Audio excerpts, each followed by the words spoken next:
Mummy जी एक बात बताओगे? हाँ बोल बेटा। किसी के घर में एक बहू होती है तो भी सास को अच्छी नहीं लगती है, और किसी के घर में दो दो तीन तीन बहू होती है तो भी सास को अच्छी नहीं लगती है। ऐसा क्यों है? अरे बेटी का मोह बेटा, बेटी का मोह। जिस घर में सारा प्रेम सारा लगाव अपनी बेटी के लिए हो, और जिस घर में सास की आंखें हमेशा बेटी को ही ढूंढती रहे, उस घर में बहू का लगाव प्यार काम कुछ नहीं दिखता। इसका मतलब तो मम्मी जी ये हो गया कि बहू कितना भी कुछ कर ले काम, लेकिन उनकी बेटी से तो कम ही रहेगी। हाँ बहू, बेटी की तो बुराई भी अच्छी लगती है और बहू की तो अच्छाई का फर्ज कहा जाता है।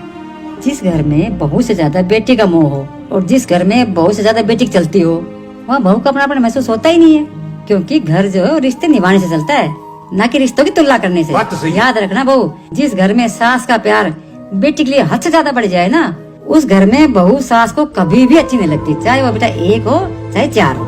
काश ये बात हर सास समझती कि बहू और बेटी में फर्क करने से रिश्ते टूट जाते।